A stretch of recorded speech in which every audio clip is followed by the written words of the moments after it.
د کفارو چې کوم مذهبي تهوارات دي او هغې چې دی نو کوم مذهبي رسومات دي، که کرسمس دی که دیوالي ده یا د نورو کفارو چې کوم مذهبي رسوم دي، نو هغې کې د یو مسلمان دپاره شرکت کول دا چې ناجایز او حرام دي.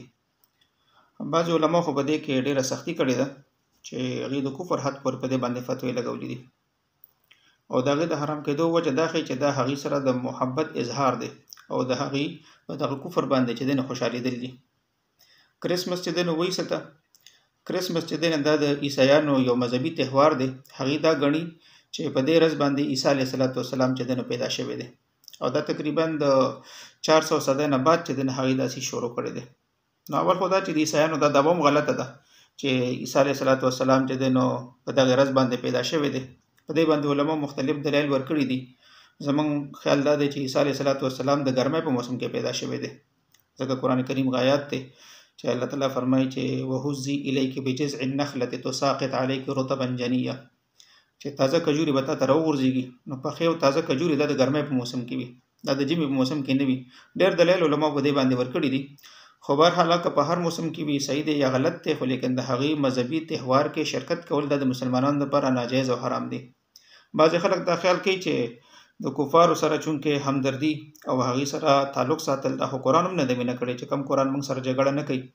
نو الله تعالی فرمایي چې لا ينهاكم الله عن الذين لم يقاتلوكم في الدين ولم يخرجوكم من دياركم ان تبروهم وتقسطوا اليهم، چې تاسو که هغې سره نیکي کوئ، بلایي کوئ، هغې سره انصاف کوئ، نو الله تعالی هم د دې اجازت ورکړی دی. الله تعالی دا نه منع کوي. نو دوه څیزونه دي، یو کفارو سره حسن معامله ده، هغې سره معاملات ښه کول دي، هغې سره دیانتداري سره پیش راتلله، هغې سره ښه سلوک کوله، انصاف سره معاملات کوله.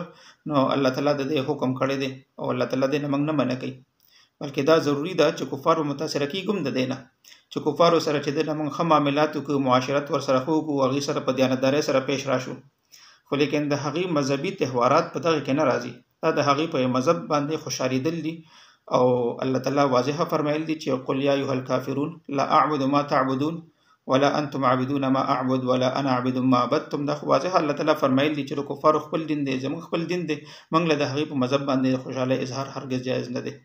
نو لهذا مختصر بس دا وایم چې که هغه کرسمس وي که یا دیوالي وي یا بل یو تهوار وي، هر یو تهوار چې هغه مذهبي تهوار وي په هغې کې به شرکت ناجایز وي.